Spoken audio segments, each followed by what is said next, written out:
Good morning. Good Monday morning.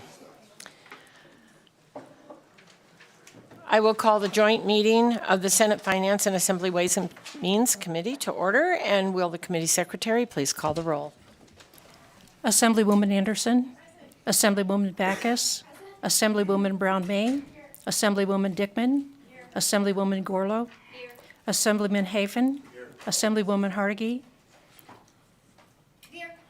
Assemblywoman Kasama, Assemblyman Peters, Assemblyman Miller, Assemblyman O'Neill, Assemblyman Watts, Assemblyman Yeager, Senator Canizaro, Senator Goicoechea, Senator Harris, Senator Neal, Senator Wen, Senator Severs-Gansert, Senator Titus, Assemblywoman Monroe-Marino, Chair Dondero Loop. Thank you very much, and please mark any members that are not here present as they arrive. Before we begin today's budget hearing, we'll just remind you to please turn off your electronic devices, and those who will be presenting today, please make sure you say and spell your name for the secretary. If you have a business card, that would be really helpful as well. And we will have public comment at the end of the meeting. So we have 4 governor's office budgets on the agenda today, and we'll hear a budget account 1327, the COVID-19 relief program. Then we'll go to the governor's office of finance, 1340 and 1342. And lastly, we'll hear the Smart 21 budget account 1325. Amy Stevenson, director of the governor's finance office, is here to present these budgets. And Director Stevenson, welcome, and please begin when you are ready.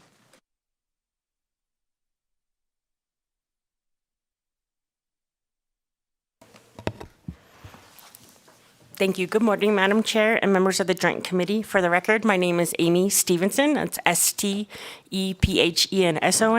and I'm the Director of the Governor's Finance Office. Budget account 1327 is our COVID-19 relief funds account. The American Rescue Plan Act of 2021, or ARPA, as you will hear me refer to it, funding objectives are to support urgent COVID-19 response efforts to continue to decrease spread of the virus and bring the pandemic under control, support immediate economic stabilization for households and businesses, address systematic public health and economic challenges that have contributed to the unequal impact on the pandemic, and replace lost public sector revenue to strengthen support for vital public services and help retain jobs. Nevada's priorities were broken down into 4 categories from this: healthcare, to include mental health and behavioral health, childcare, housing, jobs, and economy. Nevada's total allocation of the state fiscal recovery funds is approximately $2.739 billion. The deadline to obligate the funds is December 31st, 2024, and the deadline to expend the funds is December 31st, 2026. Approximately $2.679 billion, totaling over 300 projects, have been allocated to date, leaving approximately $7 million to be obligated by December 31st, 2024. The Governor's Finance Office is currently working on an analysis of the status of currently allocated projects to determine possible deobligation, reobligation opportunities. So this concludes my presentation for budget account 1327. Would you like me to take questions now and then go into the other budgets? Yes, I think that's what we'll do. Perfect. Thank you very much. And we will start this morning with Assemblyman Watts.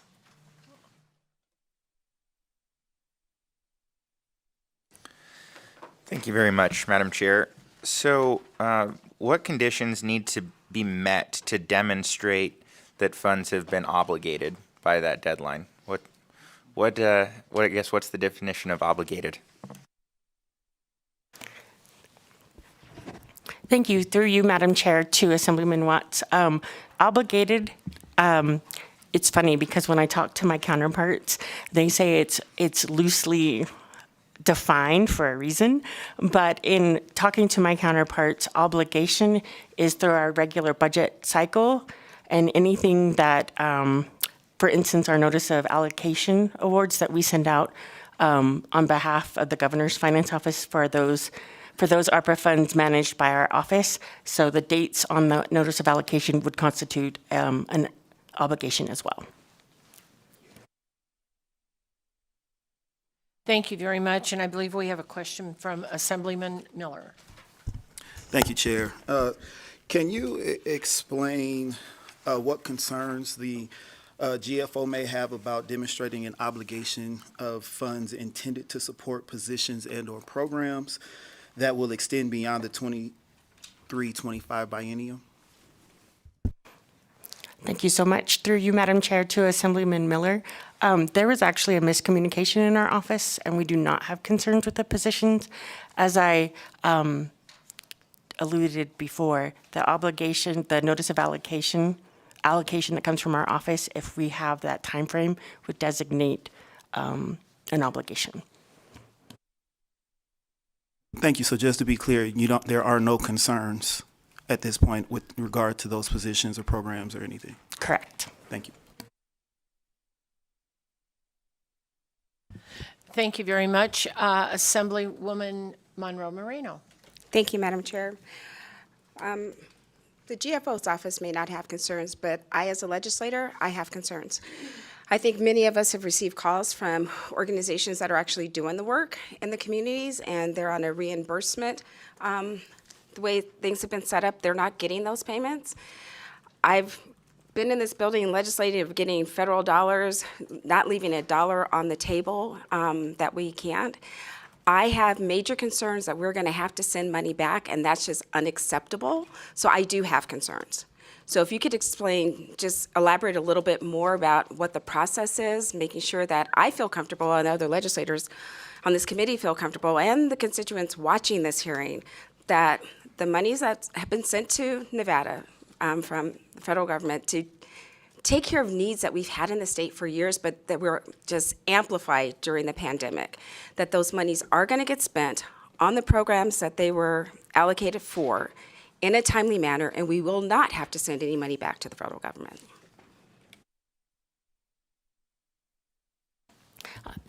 Thank you. Through you, Madam Chair, to Assemblywoman Monroe Moreno. I want to clarify before my partner goes into the actual process.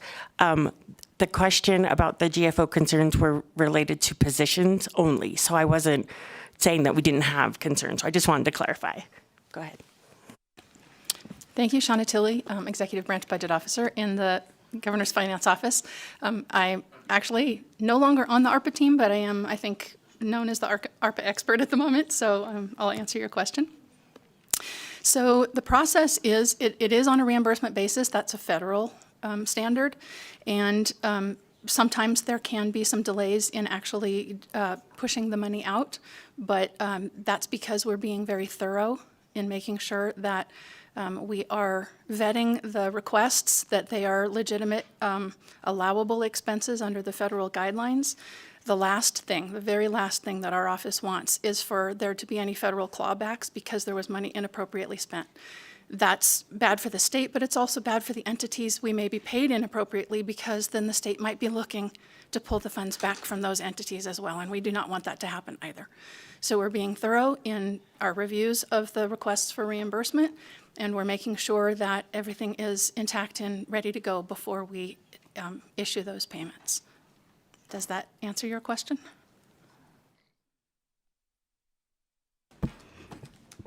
And I appreciate your office being thorough, but when these items came before the IFC, they were vetted by your office before they even were brought to the IFC, correct? Shauna Tilley for the record. The projects were, but not necessarily the individual expenses. So if we, for instance, said that a project was to serve individuals, and let's say we're talking about a nonprofit, if you're talking about external entities, and they were not completely specific in what they defined that they were going to do, or they now have an idea of an expense that's a little bit different than what we thought that they were talking about, there could be a mischanneling to something that maybe isn't allowable, and we're trying really hard to make sure that everybody is staying on the same page. We're trying to stay in sync with everybody who has a project and make sure that nobody gets off track, so that there's money that has to be pulled back, and that it's all allowable under the federal funds. Does that help? It does help. So are we micromanaging, I mean, sometimes, let's say someone put in a request that they were going to repair a roof in the building, but they got a hole in the floor, and no one can use that building until that hole is fixed, and then they could work on the roof. It's still money into that same building. So I don't think it would be misappropriation, just reallocation of the funds to make repairs to the building. Are we micromanaging these organizations that are actually doing the work and holding up payments because of that? Okay. Shauna Tilley for the record. I don't think we are. I think we're being cautious and thorough, but I don't think we're unreasonably holding up the funds. I will say sometimes there can be, depending on the sort of the rhythm of activities inside the state, there can be delays that we wouldn't like in order to get monies out. So if, for instance, we have somebody out sick and the paperwork sits on their desk for a couple of days, something like that, there can be delays because of that. But I don't think that there are any delays that are happening because we're micromanaging entities. And then my last question, and I'll be quiet for a little bit. What's the average turnaround time for reimbursement? Yeah. Shauna Tilley for the record. I think our standard is we request entities to provide their request for reimbursement by the 10th of the month, and we request them on a monthly basis. That's not necessarily happening consistently because of challenges on the other side before we receive them, and our standard is to issue the payment within 30 days after we receive that request for reimbursement. We try for the end of that same month, so we receive it on the 10th of the month. We try for the end of that month. Can't say that we get there 100% of the time, but that's our standard. Thank you, and Madam Chair, if you will allow me just one last thing. How many vacancies are on your ARPA team right now?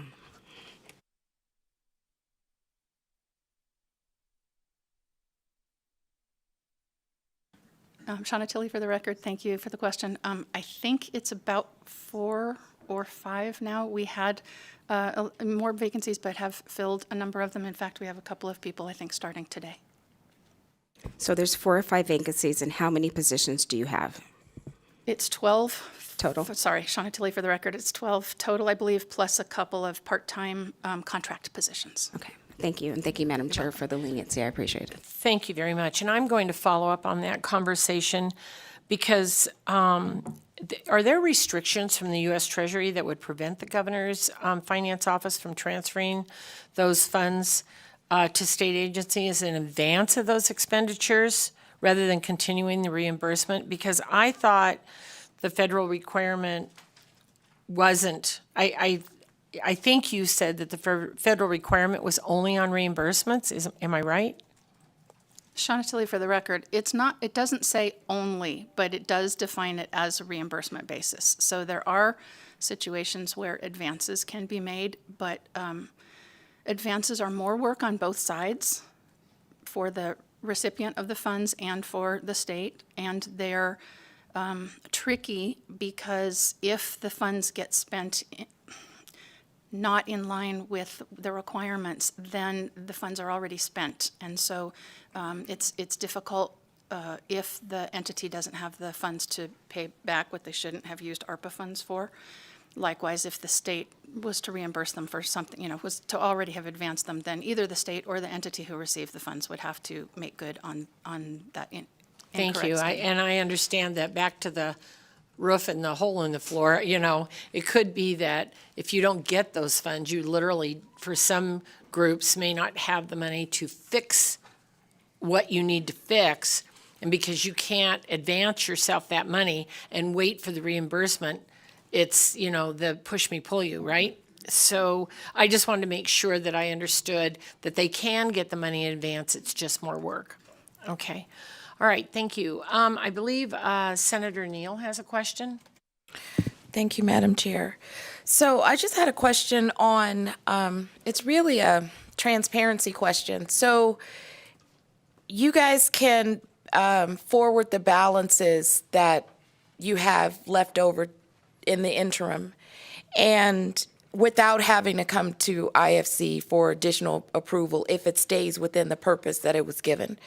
So is there a conversation for the transparency to come back to IFC for any balances that are forwarded into the future so that we are on the same page, right? And acting in coordination to make sure that the dollars are being expended? Thank you. Through you, Madam Chair, to Senator Neal. Yes. So in that analysis that I mentioned that we're looking at the status of projects for possible deobligation and reobligation, we fully intend to bring those in front of IFC so that we can get those reobligated and in that spirit of collaboration and cooperation. And then, Madam Chair, quick follow-up. So if there is a change in purpose between 23 and 25, you will give notice to the legislature that these funds have shifted focus and purpose? Amy Stevenson, for the record, yes, ma'am. Okay, thank you. Thank you, Madam Chair. Thank you very much. And I think Assemblywoman Hadagi has some questions. Thank you, Madam Chair. And my questions are along the lines of the questions my colleagues was just asking about, like canceling programs, repurposing, or deobligating. And we haven't really had any new information since February about any potential savings or deobligations. And I think in February it was about 6.9 million in savings. And then a few weeks later, we had the Department of Health and Human Services here, and they had mentioned that they have projected about 11 million in savings from some of their programs. So will you guys be able to get us an update soon? Or have you already started working on that? Or have you reached out to any of the agencies on any potential savings? Because again, like Chair, I also have concerns that we are going to have to return some of this federal money, and I think that's just unacceptable. Thank you. Through you, Madam Chair, to Assemblywoman Hadagi. Amy Stevenson, for the record. Yes, to all of the above, actually. So yes, we've reached out to the agencies for potential savings. Yes, we are working on an update. I actually have an update due to the Governor's Office March 24th, and we hope to have yours very soon after that.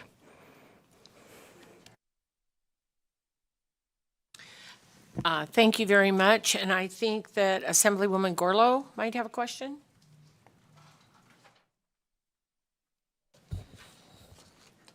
Thank you, Chair, and my apologies. I was trying to write all my quick notes down.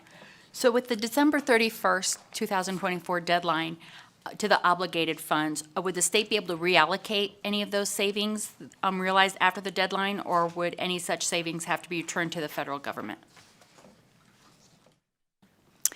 Thank you, through you, Chair, to Assemblywoman Gorlow.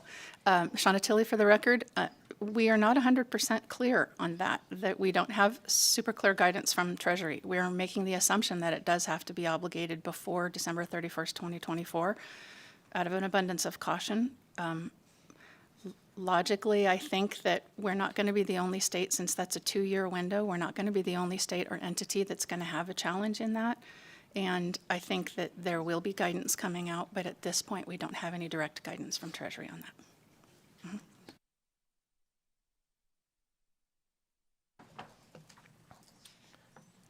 And with that, we will go to Assemblywoman Peters.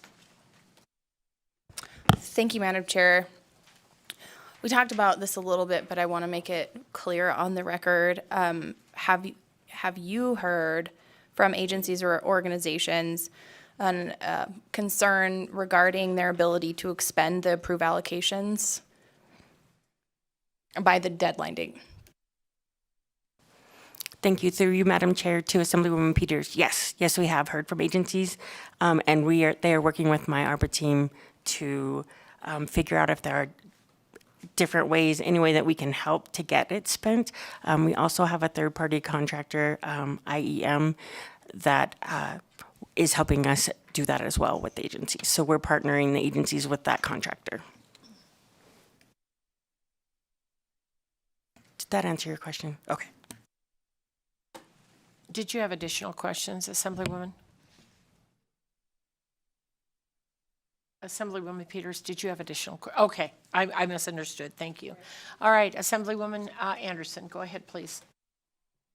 Thank you, Chair, and I'm going to ask, and thank you for all the information. I'm going to ask you guys to get your crystal ball, and for whatever reason, the Treasury comes back and is like, you saved the money, you guys get to spend it however you want. Wouldn't that be lovely?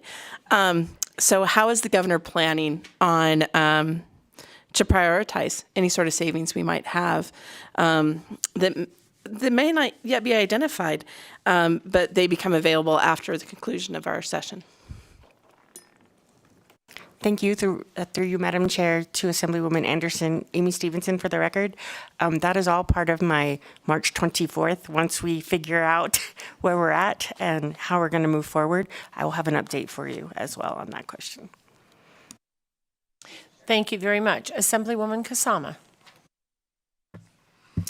Thank you so much, Chair. Thank you. I think my colleague just asked one of my questions, and it really was with, you know, it seems like we're the government and we can find a way to spend money if we want. And so, but it's spending it wisely, and that was my question too. Will the governor be coming back with a prioritization of where, when we have these savings, which is great, we want to encourage savings, but then what is the priority for where they will be spent? So it's just, it is the same question as my colleague too, but thank you. Thank you very much. And with that, I see no more questions from the committee. So we can go to Assemblywoman Monroe Moreno before we close. Thank you, Madam Chair, and forgive me. This is a touchy subject for me, right? There are organizations in our communities that are waiting between 3 up to 9 months to get reimbursed. They're getting down to having one last month of payroll and having to make that decision, am I going to have to lay people off for work that they've already done that I may not be able to pay them for? I understand that we've set up a system that we're reimbursing. I'm not sure if that's exactly how the federal government determined how we should be using it, or maybe that's how we're interpreting it. But if we can get the payments out for the work that's being done in a very timely manner, would be appreciative for the organizations and the population that they're serving. But also, if we're not going to be able to utilize these funds, we collectively, all of us working together, need to know that and in a very timely manner so that we can reallocate those funds to other areas to meet the needs of our citizens. I can't drive that home any harder, but we really need to know that in a timely manner. So if you need help, please work with our fiscal staff. They're here to help, but we will take the hit as a legislative body and the governor's office if we don't do the right things with these funds to help our citizens in the state. Okay. Thank you, Madam. Thank you very much. And with that, I'll close budget hearing and go on to budget 1340. Go ahead when you're ready.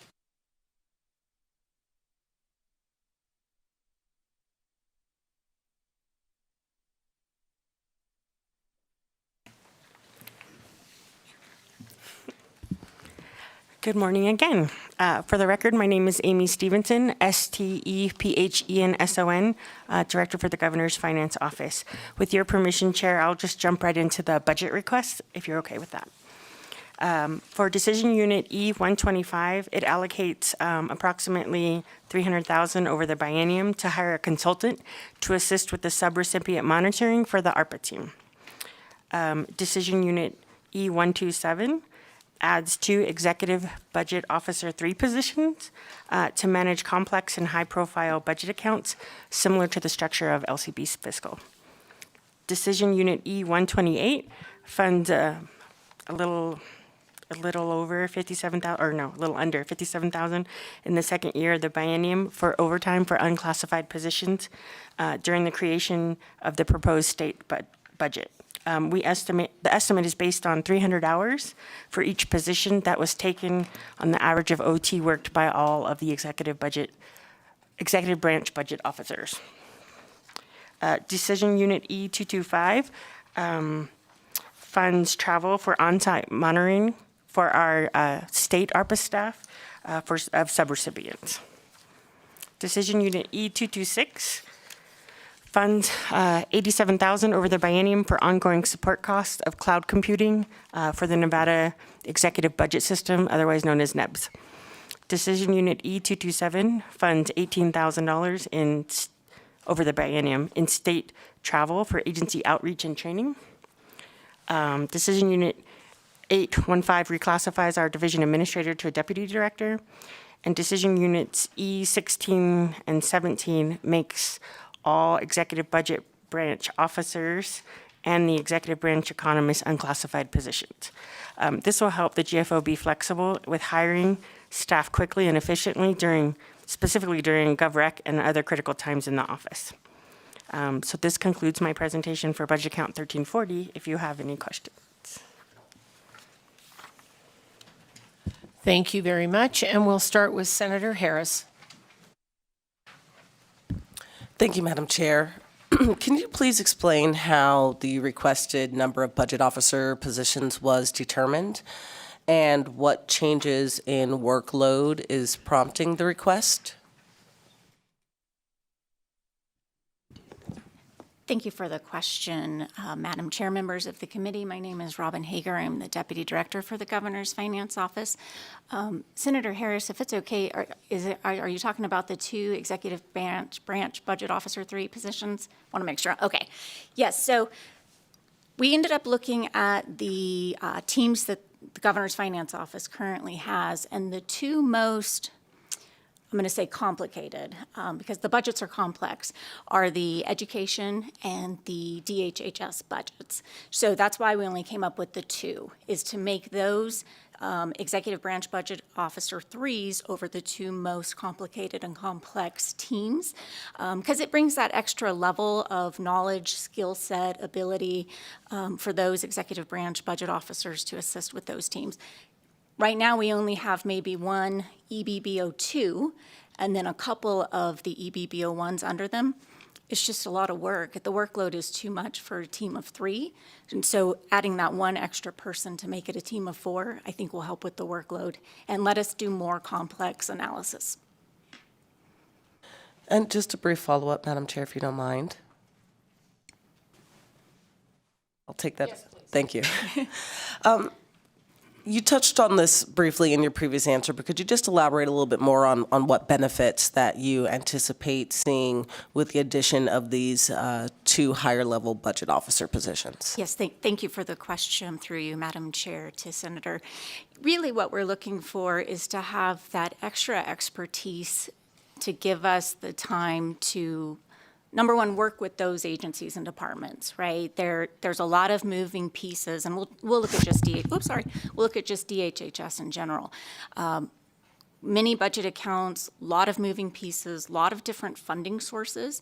So to have that extra set of eyes, knowledge, because those that I would envision that would be the EBBO3s are going to be those with the most knowledge in our agency within GFO. They've got experience, they're familiar with multiple funding sources, and then they can provide also the analysis and the information needed really to get you guys better information, and particularly your staff, right? And so to have that extra oversight, that extra knowledge, I think it just benefits everybody and specifically your body so that we can give you better information to make decisions. Right now, I don't feel like we always have enough time to do the deep analysis, and I just think in the end that hurts us all. While the agencies are obviously the experts, we are not the experts on their programs. It certainly helps to have another set of eyes to ask questions and make sure we understand what it is they're trying to do. Is it staying within the legislative intent for the dollars that they got? Those types of questions. I don't know if that answered it, but okay. Question from Assemblyman Miller. Thank you, Chair.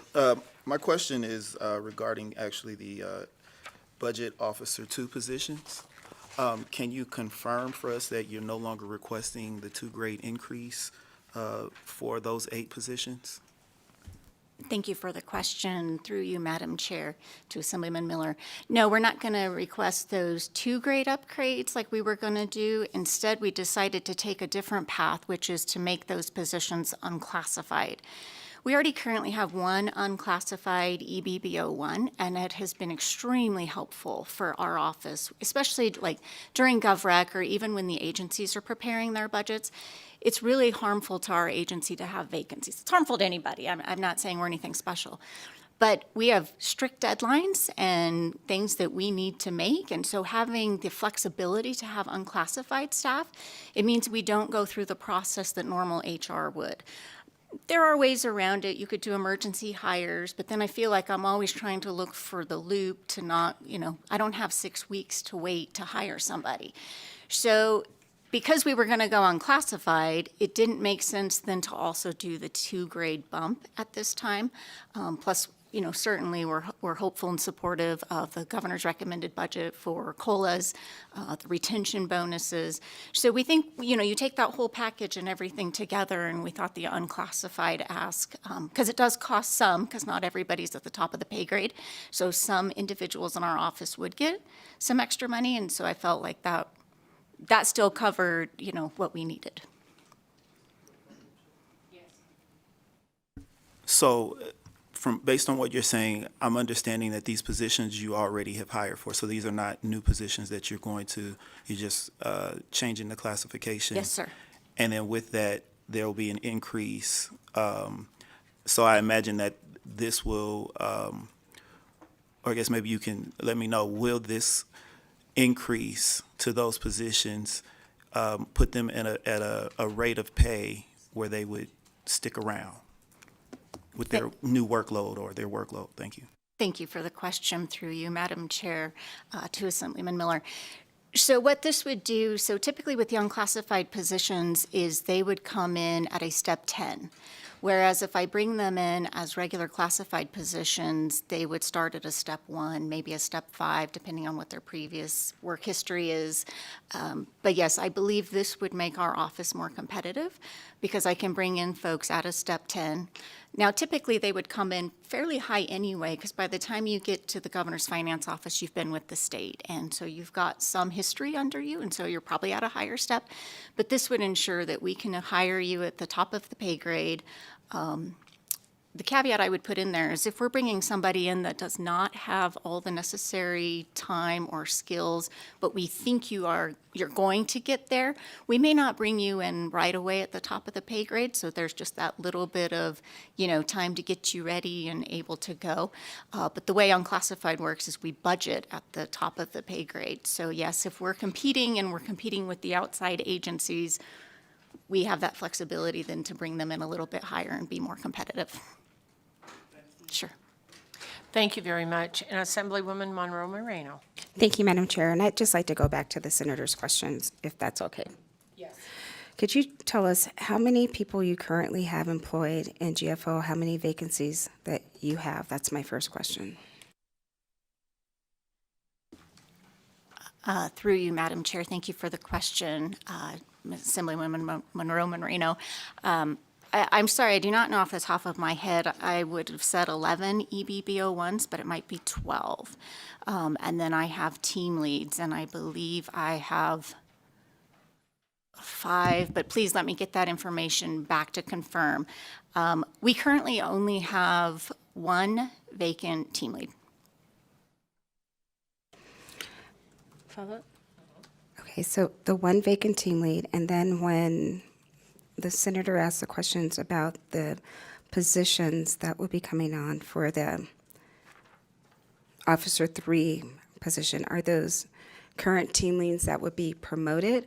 Are those subject experts from the divisions you talked about, education and DHHS? Would you be bringing folks over from them and then filling in at the bottom? How is that going to work?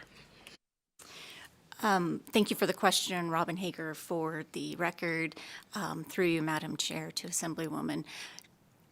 In a perfect world, what I envision is we will open it up and those with that expertise are going to apply, and then we'll interview and specifically pick those individuals that have that skill set in both K-12 and the DHHS budgets. So whether that comes from within our office and I promote an EBBO2, or whether we take, say, an ASO4. What this really does, because they would come in at a grade 45, that makes us now competitive with Administrative Service Officer 4s in the state. They are currently grade 44s.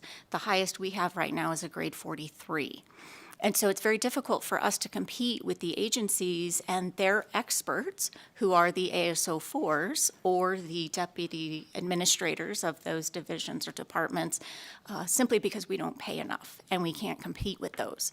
But this would put us in a really good standing, I hope, to attract those individuals, because it would be a little bit of a bump from a grade 44 to a grade 45, but then we can in fact get that expertise we're looking for. And then my final thing, Madam Chair, if I may. In your statement earlier said to get the position of the GFO being in the governor's office would take an employee who had been with the state for a long period of time, and that's great that someone's been with the state for a long period of time, but are you truly looking at the skill set of that employee, not just their length of time with the state, so we have the best people in those positions to do the job in a timely manner? Thank you for the question. For the record, Robin Hager. Yes, I don't want to mislead you. The idea would to get those individuals with that specific skill set to provide more value and analysis that we're looking for, both from our office and to give to the governor's office, but then certainly to you and your team as well.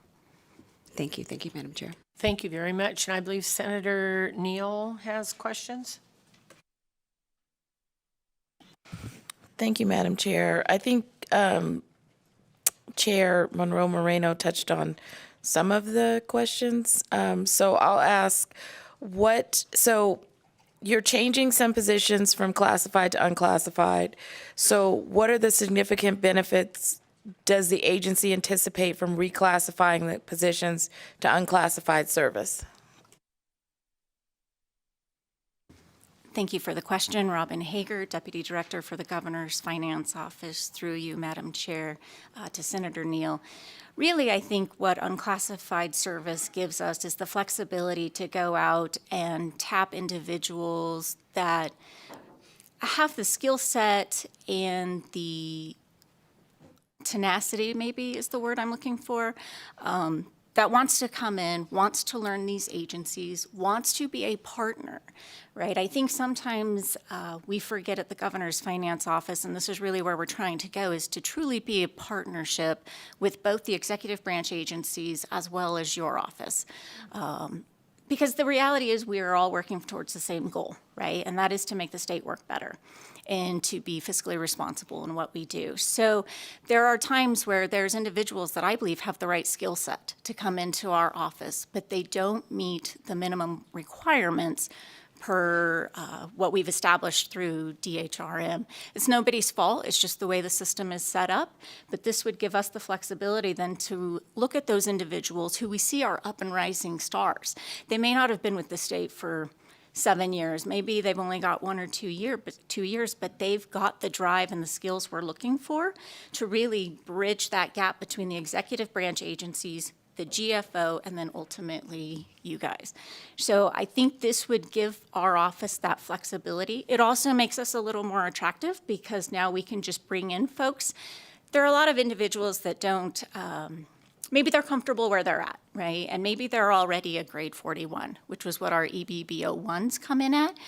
But this way we can just call them and say, hey, come have a cup of coffee with us. Let's talk about what Governor's Finance Office does. And we think that you're the perfect fit for what we're looking for.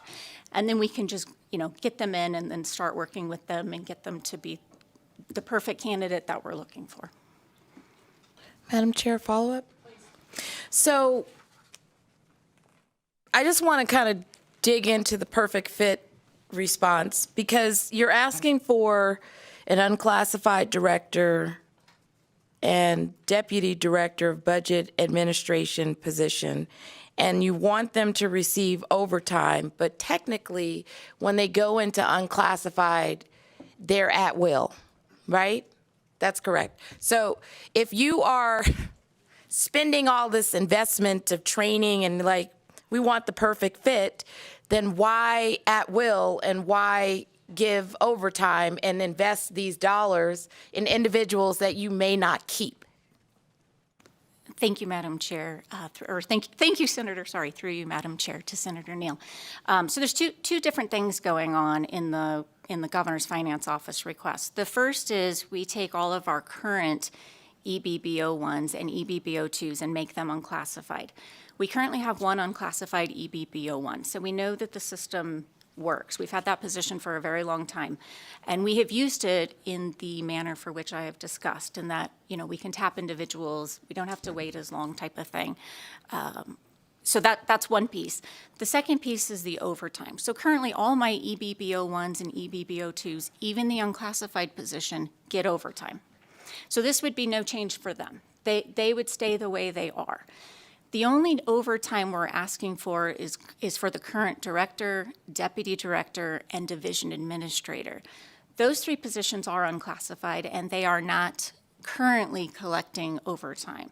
So when we prepare the governor's recommended budget, and again, it would only be in that time frame, so I believe it's September 1st through maybe January 15th. I don't remember the exact dates I put in that bill. There's a BDR with it, but I can get that for you.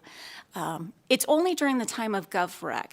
And the reason why we are requesting that, because I don't want to give any disrespect to any other directors. All the directors, all the unclassified work a lot of time, and they don't get paid for it. And that's kind of one of the perks of being unclassified.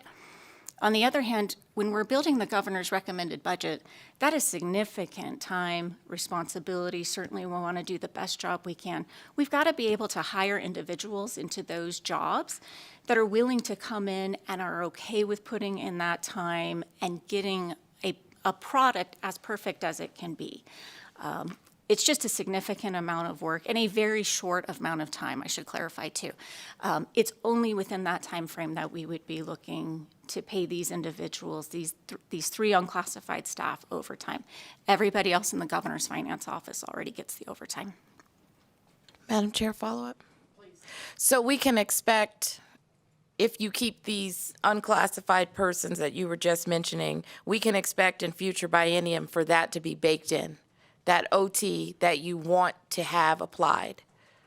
That is correct, but only every other year. Thank you, Madam Chair. Thank you very much. And I just have a quick question following up on that. So, and you may have said this, but I just want to make sure I'm clear in the understanding. Do we have any, I don't know, you were talking about people having certain skills and certain, longevity within Nevada. Do we have any retired people that we've contracted back? For the record, thank you for the question, Robin Hager, Chair Dondero Loop. Yes, we currently have 3 previously retired contractors back on staff with us.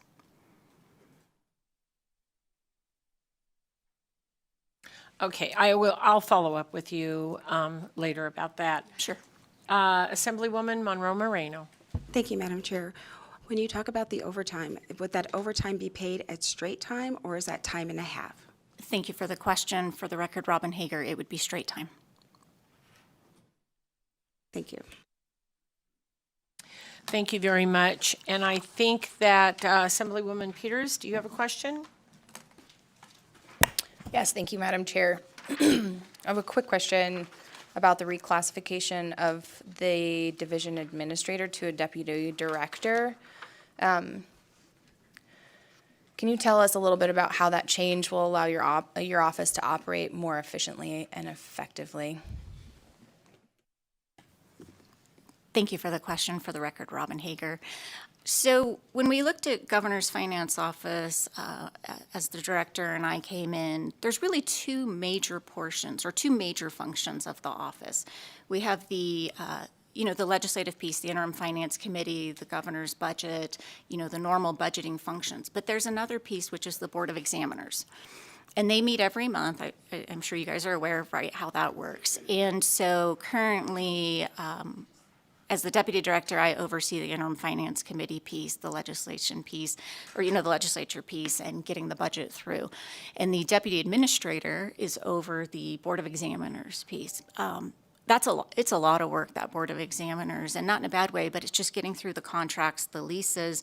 So we thought it might be helpful to really have those two main focuses within the governor's finance office, and that's why we chose to go with another deputy director to kind of oversee that whole BOE process. And then they manage all of the analysts for that piece of it, making sure the agendas are right, making sure the governor is briefed as needed along with the director, and to answer and do any of the follow-up that's needed with either leases or contracts.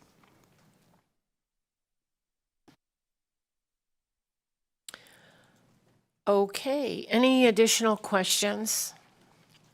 Not seeing any, I'll close budget hearing 1340, and we will go to budget 1342.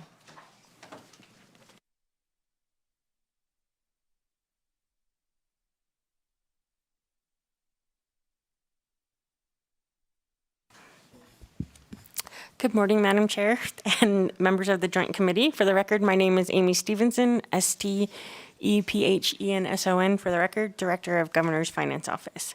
Again, I'll just jump right into the decision units if that's okay with you, ma'am. Decision Unit 225 adds an administrative assistant position to provide support to the division staff. And Decision Unit 275 provides funding for contract services for ongoing technical support to the division to include statewide cost allocation plan calculations, statutory financial training, and performance measure calculations. This is a smaller budget with only the 2 requests. So that concludes my presentation, and stand ready for any questions. All righty, we will start with Assemblywoman Brown-May. Thank you, Madam Chair. Thank you. I just have one quick question relative to the administrative assistance positions. What positions are currently performing the duties that are proposed to be assigned to this new admin assistant? Thank you. For the record, Warren Noman, the Administrator of the Division of Internal Audits. It's a mismatch where in the Governor's Finance Office, the administrative support is in a pool, if you will, and for the major items that we do each year, the Executive Branch Audit Committee, we have wonderful support from the folks in that administrative assistant pool. The normal day-to-day administrative functions are generally performed by the rest of us in the office. And that includes, some fairly high grades. My managers who are grade 44s, and then I have grade 42 executive branch officers, and I also have some compliance auditors. So everyone is pitching in and doing what needs to be done, and it's an inefficient way to conduct administrative functions.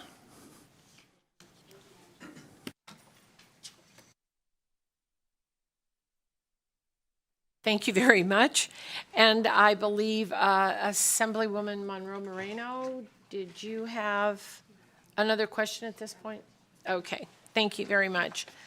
All right, with that, I think we'll close that budget and go to budget 1325.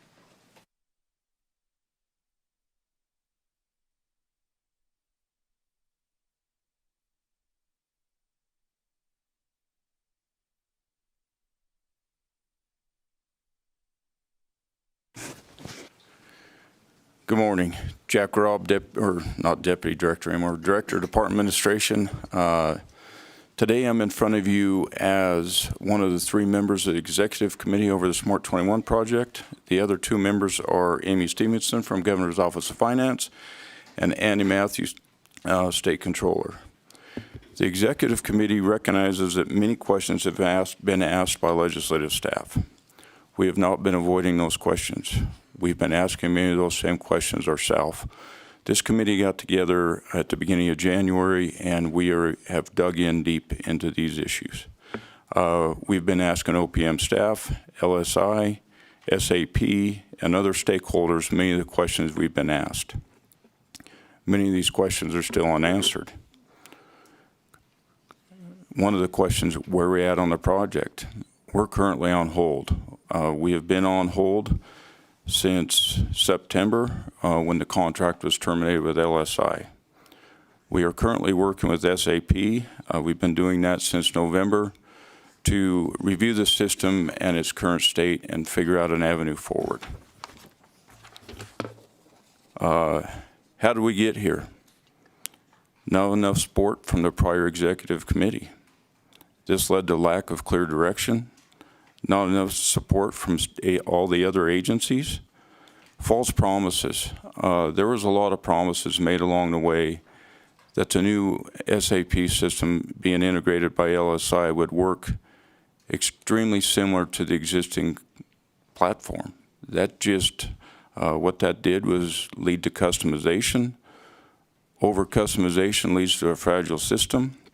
It leads to a system that cannot be upgraded or enhanced. And this puts us right back to where we are with our current system. Do we currently have an integrator? At the current time, no. We've looked at multiple options. We've looked at going back to LSI. We've looked at going with SAP as an integrator for the SAP platform.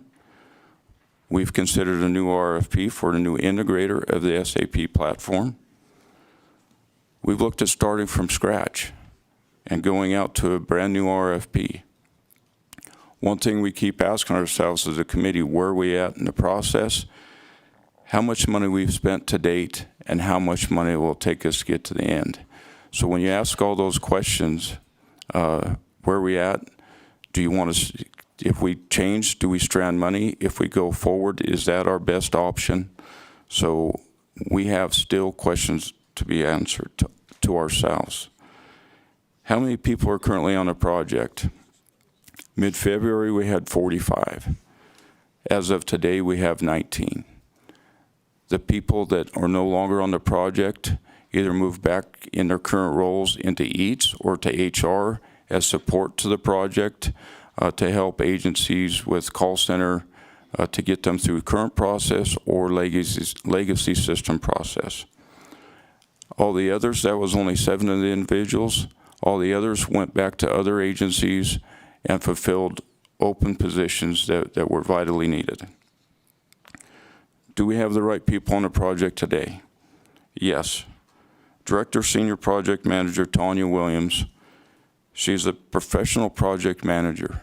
She has extensive background in bringing systems like this to a conclusion in private industry. So we are confident we have the right people, along with new member Brian Bowles. He's the new administrator of the Department of OPM. Will the system work? Yes, but we need to get back to out of the box or off the shelf. We need to change the process, not the system. We need to become more efficient, more business-like. This platform works for other federal agencies, other state agencies, county, city. It is a platform used widely across the country. We need to change our antiquated processes into modern business to move forward. Again, we need to get back to out of the box. Why will it succeed this time? By getting back to its original charter. There was a good original charter. Somewhere along the line with change of personnel, the original charter was lost, false promises were made, and we got off track. It will succeed because we have commitment of the executive team, commitment from the governor's office. That is vital because with that commitment, the executive committee is peers with all the other agencies. We're not really over those other agencies, but having the governor's office on board gives us that extra push to make sure that everybody's on the same page. It's not peer-to-peer, it's direction from the governor's office. And there will be clear expectations of all state agencies. One of the champions of this is Jim Wells. In the governor's office, he was one of the ones that came up with the original charter. He went through the original RFP, and he's helping Amy, I, and Andy get back on track to where we needed to be years ago. We have clear direction. We're going back to off the shelf. We have a senior project manager, like I said, a PMP, and I believe we have the right team. Next steps, we need to contract with a new system or find a new integrator for the current system. And we need to find office space for OPM and a contractor to be housed in one location. Prior, we had LSI working out of an office, and we had the office OPM working out of another office, and they were not in sync on a very regular basis, which led to the breakdowns that we've had. So we're looking to co-locate those into the future, and we're going to work as a team. When will it be implemented and fully operational? We have a commitment to have all the current modules that have been purchased up and operational in this coming biennium. What are the costs? That's not an answer I'm going to have. I'm going to turn it over to Amy Stevenson at this point to go through that.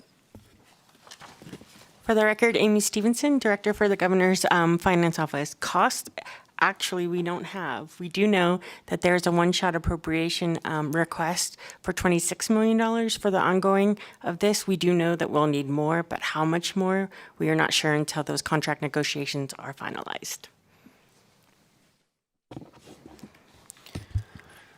Well, thank you. Good morning, Chair, members of the Joint Committee. For the record, Andy Matthews, Nevada State Controller. I want to first acknowledge Director Robb and Director Stevenson for the outstanding and tireless commitment they have brought to this project during the 10 weeks or so that the three of us have served together as a new executive committee. And I can tell you, we all share the view that the deeper we have dug into this, the clearer it has become that the state of things is simply unacceptable. You know, our state, our taxpayers deserve far better than what we have gotten for the investment in time and treasure on this. And that's why the three of us have made it such a high priority to make sure that this project gets back on track. It's why we've taken the swift and decisive action that Director Robb described. And it's why the three of us have brought to this project a sense of urgency and focus that, frankly, have been lacking for far too long. The stakes on this are exceedingly high.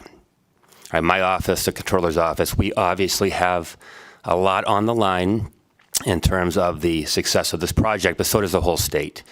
And I assure you that the three of us will continue to bring to this project the highest level of commitment to make sure that it succeeds. Again, it is painfully clear that the status quo has been unacceptable. We must do better, and we will do better. Okay, this is a big challenge, but it's our challenge now, and we are going to meet it. And so with that, we thank you for the opportunity to be with you here this morning, and we're happy to take any questions that the committee may have. Thank you. Thank you very much, and I believe we have Assemblywoman Monroe Moreno with questions. Thank you, Madam Chair. And you all have said a lot. There was a lot said, right? This project started back in 2013. This is another one of those things that I'm just going to put it out there, pisses me the H off, okay? We have wasted so much money on IT projects in this state that I am definitely in the wrong occupation. You said something about the prior executive committee didn't do what they should have done. Not sure who the prior executive committee was, but this has been a story that's been in this building since I got in this building. It didn't just happen overnight, right? I was elected in 2016, and we've been dealing with this since 2013. Have much respect for you, Director Robb, much respect for you. We've wasted far too much money, general fund money, highway fund money. Is there, we talked about ARPA money that may be, reallocated. Maybe we should use some of that money that's not our money to fix this problem. And maybe we make nonprofits get reimbursable dollars. Well, let's have these people do the work and we reimburse them as the work is done. Maybe that's what we should be looking at moving forward. When you say change how we're doing things, maybe that's what we should be, not just paying folks up front and wasting taxpayers' money, but you do the work in our state and then we pay you for the work that you've done. And if you don't get it done, you don't get paid. And maybe we get it done in a timelier manner. I don't know. It's just one of those things that kind of upsets me. I'm sorry. we've heard from many departments that it's not functioning. You said that. You don't have a time frame to complete it and not a dollar amount that it's going to cost us to complete it. So what do we know?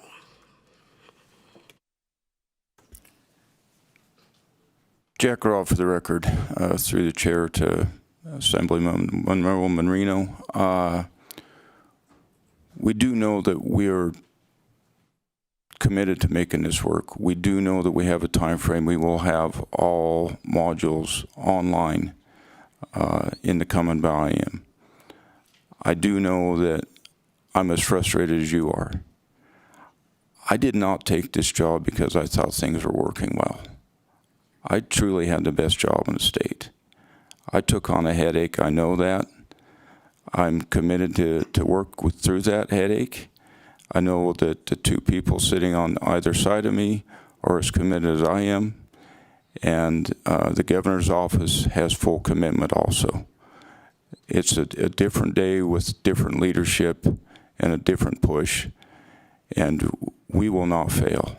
I don't accept failure. It's not a part of who I am. I'm going to work until we succeed. If it means 5 in the morning till 10 at night, that's what we're going to do. Okay, I appreciate what you just said, but in your opening statement, you said there's not even a contract. So how can you promise to have this finished in the biennium when we don't even have a contract? Jack Raw for the record. We can't speak to a contract because we don't have one, but that doesn't mean we are working with multiple people to try to find the best avenue forward. I believe we will have that answer within the next month. I know we will have that answer within the next month. One last question. So with all the money that we spent, the millions of dollars that we spent on this, are there any modules that actually work? You know, I hear from our human resource division that their processes for recruiting and hiring doesn't function at the level that it should be. Is there anything that we've paid for that's actually working? Jack Raw for the record. Thank you for the question. They are up and operational. Do they work in my mind? No. I can truly say we have the Simmons group under contract. They've done a review of our processes in HR to help us through our 24% vacancy rate. When it takes a minimum of 45 minutes to apply and weeks and months to get replies back to the people that did apply, that's unacceptable. We are going to simplify that process, but just as what we're speaking about the HR modules, it was customized to a point that it broke. We should not try to fit antiquated processes into new modern technology. They just do not marry up. And it has us broken in HR to the point that we have the vacancy rate that we do. People cannot apply. I've tried to apply myself for jobs just to see how the process works. It does not work. The director of OPM now, Tanya Williams, she told us it took her a whole weekend to be able to apply for a state job. That's unacceptable. So what we have done is we've broken the system by allowing agencies to try to get us back to where we are instead of embracing modern technology and modern business practices. And that's not going to be the way we move forward. Thank you, Madam Chair, for the questions. Thank you for the answers. And I'll look forward to updates. And maybe we can do the updates on a monthly basis so we know where we're at as this project continues to move forward. And I would encourage you with that new contract that you make that on a reimbursement. If the work isn't done, we don't pay for it. Because I'm tired of us wasting money, and I'm sure the taxpayers are tired of us wasting their money on projects. Thank you, Madam Chair. Thank you very much. And Assemblywoman Hadagi. Thank you, Madam Chair. And I'm going to agree with my colleague. It's frustrating to see the amount of IT dollars that we spend on projects that never come to fruition. And this not being my area of expertise, I just have a question. You mentioned some, off-the-shelf projects, and I'm not sure if that's different than like standalone software, but my question is regarding whether your office has given thought towards moving towards standalone software systems for human resources and financial systems rather than one integrated enterprise resource planning system. Jack Robb, for the record. I appreciate the question. Standalone platforms do not facilitate best practices for integrating cost savings going forward across agencies. I do believe a platform like this is our best avenue to ensure that all things are working together, whether it's financial system, HR systems, purchasing systems, project management systems, whatever they may be.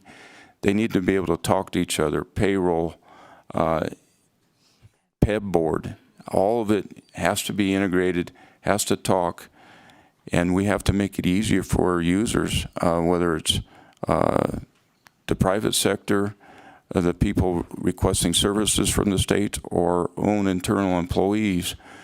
They shouldn't have to sign up in 6 different systems to get their health insurance taken care of, to get their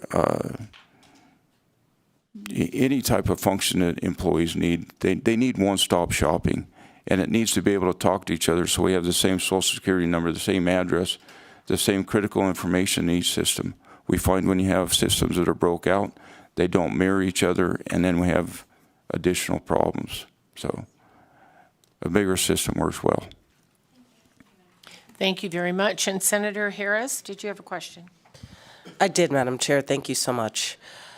So I heard in your presentation a lot about going back to the original vision, but that original vision was set, let's just say, almost a decade ago, right? So why is that the go-to as opposed to taking this opportunity to set up something that will be ready for 2023 and then hopefully implemented in the next decade moving forward, as opposed to, right? I mean, I'm imagining that our state's needs, available technology, all of these things have probably changed since we first set up this mission. Why are we going back to the original?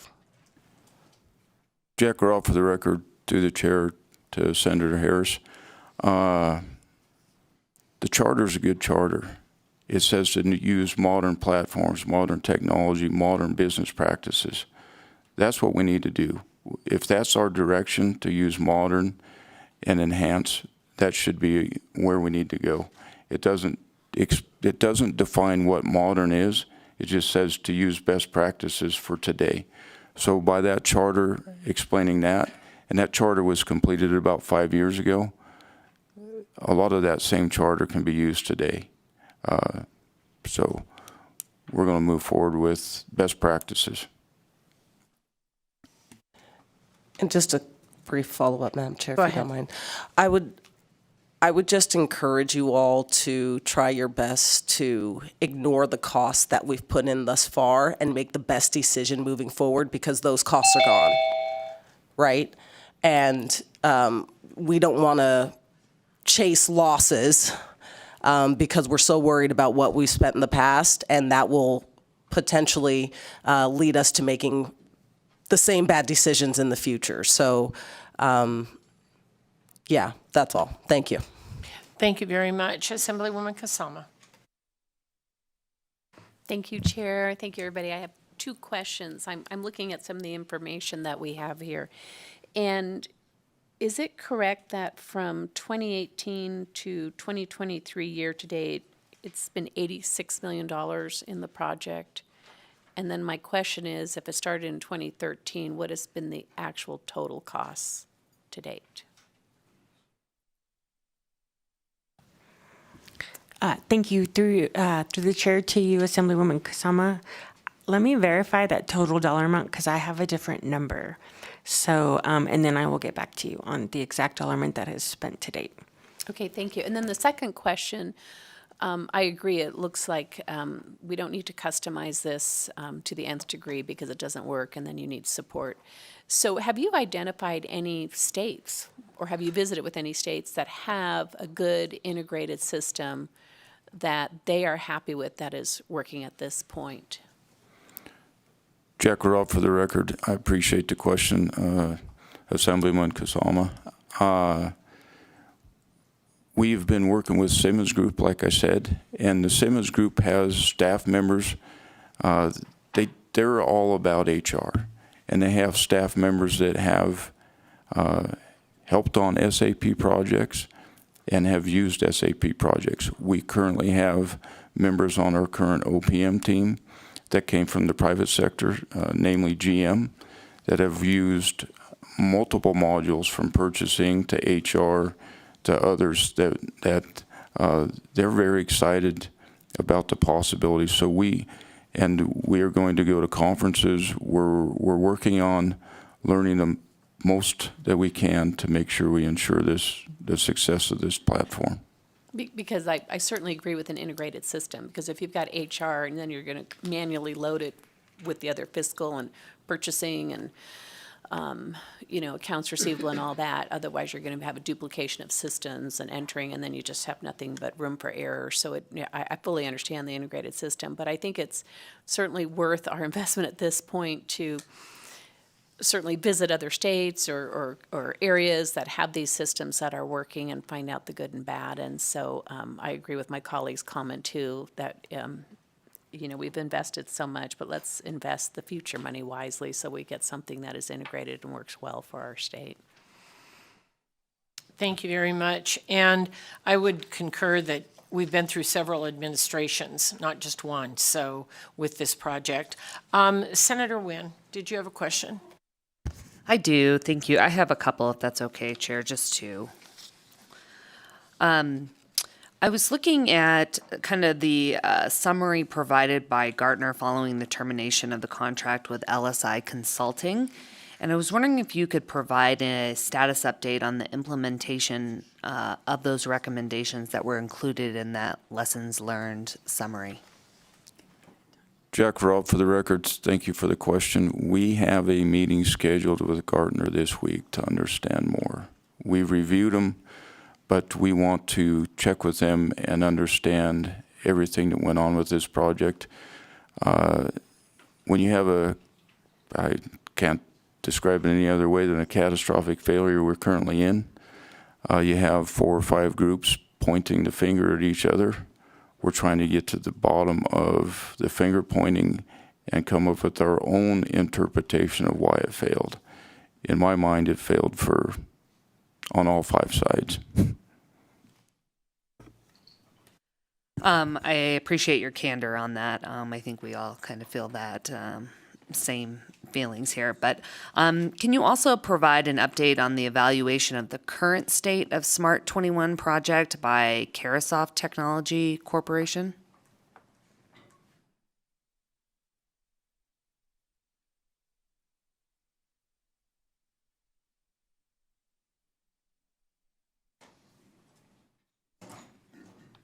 Phone a friend. Coming to the table is Tanya Williams. She's the new director of Department of OPM. Thank you, Madam Chair, for the question through you to Senator Ng? Wynn. Sorry about that. I've been working on, my name is Tanya, Tania Williams, Williams. I'm the director of the Office of Project Management and a senior enterprise project manager. I've been working on the project since February 13th and have had the opportunity to learn a lot about the current state of the solution that is in the production environment, which is the environment that is people are using to put in their timesheets, and through that it gets to their payroll and the recruiting and hiring. So there are a lot of opportunities in there because a lot of enhancements were put into place to accommodate various agencies' current state practices. a good portion of the configuration that has been done to date could be transported over to a new environment. So it isn't all work that is going into a black hole, but there are a lot of opportunities to make the process work much better and be less tedious, as Director Robb mentioned. I've experienced it myself when trying to apply for a state job at one point. We have a lot of work done that we are pulling together. We've assessed all the documentation that we have.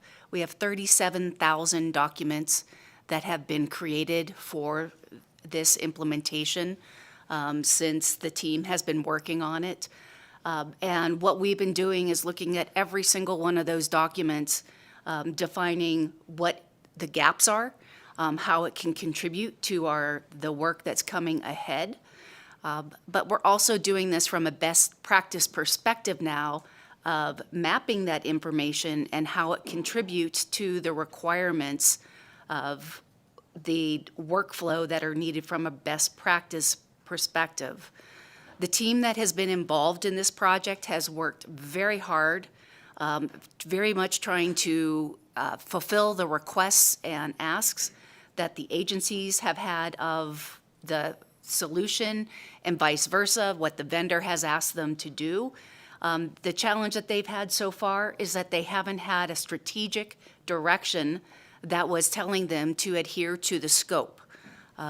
I've worked in enterprise project management for 20 years, and I have never had the level of executive support that I've seen in the last 5 weeks since I've been on the project. It is, we meet with the executive committee multiple times a week. The fact of the level of detail that they can speak to this project is just, to me, it's like music to my ears because I've never had that level of engagement. The project, there's been a heck of a lot of work done, and there is a heck of a lot more to do, but we have the underpinnings of a good project team, assuming that we use best practice project management approaches, which means no changes happen to our scope unless we go through our change approval process. And that's the biggest challenge that happened before, is that there were changes being made all over the place, and there was no single gate that said yes or no that you may move forward with this change, and hence some of the dysfunctionality that you hear about with the HR modules that are online right now for recruiting. What they're doing is it's going in a very circular path sometimes to do something that is very point to point. The work that has been done to date is not lost. As I mentioned, we've got 37,000 documents out there. Do they need to be refreshed? Yes, most definitely. Do we need to organize them and use them in such a way that it's very clear why this information was collected? What we do today, how is that going to change with the new ERP system? We're going to make it so that we know why we have every single document, how that impacts what staff do today to do their work, and help them in the change of understanding what you did yesterday. It's changing, and it's going to allow you additional time so you can do some of those things I really wish I was working on versus a lot of the manual reconciliation that has to happen today. So I apologize for a long-winded answer to, there is a lot of good work out there that we will continue to use.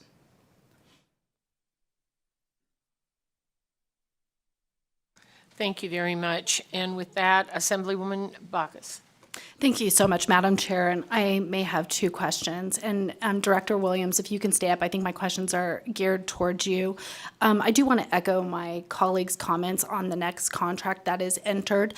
We saw it with the Gaming Control Board, where the first contract was like a time and materials, and it seemed like it was going into this empty space of what the work was being accomplished. And I think the contract that you're looking for is one based on deliverables, that certain benchmarks are met, we pay them, and I think that will stick with the goal of Director Rob's two-year plan, getting this done within the biennium. And I don't want to put Director Williams on the spot, but do you think getting this work completed in the next biennium is possible?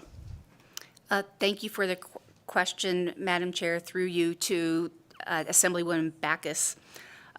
Yes, I do. A typical ERP implementation that is managed well can absolutely be done within the biennium. You hit the key points, which are we pay based on deliverables, which means functionality is proven, tested, and has gone live. That's the approach that we take. We don't, you don't do enterprise systems based on time and materials. You end up with a lot of time and actually no production.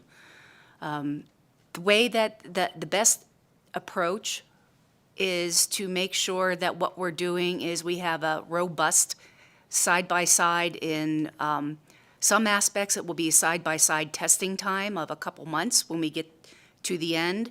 And then, so probably from the payroll side, we will do a side-by-side testing for a couple months. From the financial side, it will be simulation. But that's what will allow us to truly debug before we go live. And that also will demonstrate that everything is communicating the way it is supposed to be communicating, meaning information is being passed from the HR module to the financial module, from projects through to the budget. So the approach is let's do this as an integrated whole system instead of little single functional modules that you really can't prove their functionality unless they're part of the whole. And Madam Chair, a follow-up question?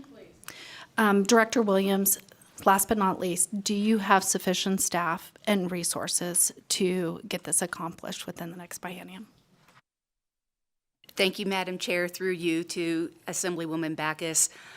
We have a plan, and we know the types of skill sets that we need. We have a lot of good subject matter expertise within our project team right now. We do need some additional resources that we've identified and have asked for assistance in filling those positions.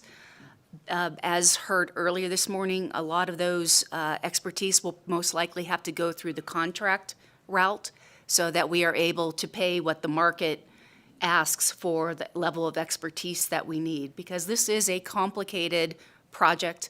It's a complicated solution, and managing enterprise projects takes a lot of good, deep project management expertise and solution architect skill sets, and these are not inexpensive. And right now we have looked through the state, but we haven't found that expertise as yet. Thank you very much. And I believe Assemblyman Yeager has a couple questions. Thank you, Madam Chair. I was having a pretty good Monday until we got to this budget, and share the frustration of committee members. I don't think there's any reason to belabor the point, but obviously, in looking at the numbers, back in the 2017 session, which was my first session, the Governor's Office of Finance testified that the total costs of this Smart 21 were projected to be $50 to $60 million. And by the way, the only person on this committee back then, at least from the Assembly side, was Senator Titus. So I don't know if she remembers that back from 2017. I was not on the committee then, but obviously, if we were to approve the governor's recommended budget, we're looking at $131 million fiscal year 2018 to 2025. So more than double what was projected. And I just think about what we could have spent that $70 to $80 million on over the course of the past few bienniums. State agencies are frustrated. I know the Supreme Court came to us and said we are just sort of fed up of Smart 21. We want to do our own thing, which makes sense, right? They have needs as well. And so I'll just express my frustration. But I I appreciate what I'm hearing today, that we're going to focus and try to get this done. And so a couple of questions that I have related to that. I think you answered one, but just wanted to confirm for the record. I was going to ask about the most recent cost projections through completion, but I think you said you don't have that number yet. But could you just confirm that, please? Thank you. Through you, Madam Chair, to Assemblyman Yeager, that is correct. We do not have the total cost. Okay, thank you. And would certainly appreciate it, as other committee members requested, if we could get very periodic updates on what is going on, because I don't want to be in a situation where some of us are back in this building 2 years from now and we're having the same conversation, and now the price tag is $140, $150 million or more. The second question, if I could, Madam Chair, and I think this is my last one. Back in 2017, when GFO testified in front of this committee, the estimate was that the ongoing subscription and maintenance cost would be $2 million to $5 million annually. Just wondered if we knew yet, and I think the answer is probably no, but if we knew yet what those ongoing and estimated operational maintenance costs would be once the system is fully operational. Thank you. Through you, Madam Chair, to Assemblyman Yeager, we'll get those costs as well when we have them. We have to figure out which way we're going for the total cost to figure out the ongoing costs, but we will provide you periodic updates as requested. Thank you very much. And Assemblywoman Monroe Moreno. Thank you, Madam Chair, for the third round of questioning, I think. Just to wrap it up, thank you so much for the presentation and for your open and honest answers to the questions. This project, as I said, it's been going on since 2013. A ton of money has gone into this project. I agree with my colleague who said, let's look at best practices that have worked in other states, so we're not kind of spinning our wheels. That's an integrated, functional system. That's what we need. And I can't emphasize enough payment for deliverables, not just money being spent. And it kind of brings me back to that earlier discussion we had about those COVID dollars, right? If we're going to have to reallocate money, let's find that out quickly, and maybe we can reallocate it to this instead of taking money away from the general fund, and especially the highway fund. So if we can do that in a quick manner, so if we have to reallocate funding, let's do that in a timely manner so we can finish this in a timely manner and not waste any more money. But thank you so much for the honesty of the presentation. And I didn't beat you up too much, Mr. Robb, did I? It was a good day. Thank you. It's all we can all hope for is a good day. Thank you very much. And I hope that what the follow-up pieces that you need to get to us, you'll also get to us in a timely manner so that we aren't, talking about this next June. So thank you very much. And with that, I'll close the budget. And I believe Senator Canizero, you have a comment? Yes, thank you, Madam Chair. And I apologize. I don't want to beat a dead horse here, but I think that I just had some concerns that I wanted to reiterate this morning regarding the ARPA dollars. And I know it's a little late to the meeting. I know we've been talking about these dollars that were obligated through IFC, right, to certain programs. They're going through these reimbursement processes. There's a lot of frustration, we talked about that this morning, over those reimbursement processes, and then discussions about what constitutes obligation, what doesn't constitute obligation, and whether or not those funds may need to be reevaluated. I know that Chair Monroe Moreno made a little bit of this point, and so I sort of have one question that I'm hoping, Director Stevenson, you might be able to answer, and then just wanted to reiterate that from the legislative standpoint and from this committee standpoint, if there are funds that are not going to be spent, that are not going to be timely reimbursed, that are not going to be obligated to the places that both the governor's office, governor's finance office, and the IFC worked very diligently to make sure went to specific purposes, had many very long hearings, many meetings in order to make sure that those work programs were getting approved, and that we were looking at all of these ARPA dollars so that we could get them into the process because we knew it was going to take time in order to expend them. That if for some reason there is going to be a discussion about those funds not being spent, needing to be reallocated, what cannot happen, what the IFC is going to have a hard time doing, or this legislative body, is taking a bunch of last-minute work sessions that are work programs and not have the ability to even evaluate them or to make a different decision or to say, okay, how come those funds weren't spent and why do we need to repurpose them in this fashion? That will be, I think, extremely detrimental to piggyback on Chair Monroe Moreno's point, that, you know, we sort of have to have some indication of what's going on, that if it's last minute type stuff that we won't have enough time to evaluate, those are going to be dollars that are not going to be spent here in this state, and that will be something that will have to be answered to the people of Nevada for. These funds were sent to us with specific purposes. We tried very hard to make sure that they went to programs and working in conjunction with the governor's office to do just that. And so if we are talking now about, well, we're not really sure if we're going to be able to approve all this stuff, we're not sure about the expenses, we're not sure about what we might need to reobligate, that cannot come to us last minute. And so to that point, I want to make sure that there is a good working relationship, that we can get that information in a timely fashion. One question, Madam Chair. Who over in the governor's finance office is sort of the lead person on managing these funds? Because I want to make sure that we are all very crystal clear today and that there's an avenue for us to be able to get those answers and work together to make sure those funds get spent. Thank you. Through you, Madam Chair, to Senator Canizero. I don't have a lead on that of managing. It's myself and the Deputy Director, Robin Hager, that are managing those funds right now. As you heard earlier, we do have vacancies in that team. So we have devoted a lot of our time in making sure that we don't do the last minute, like you said.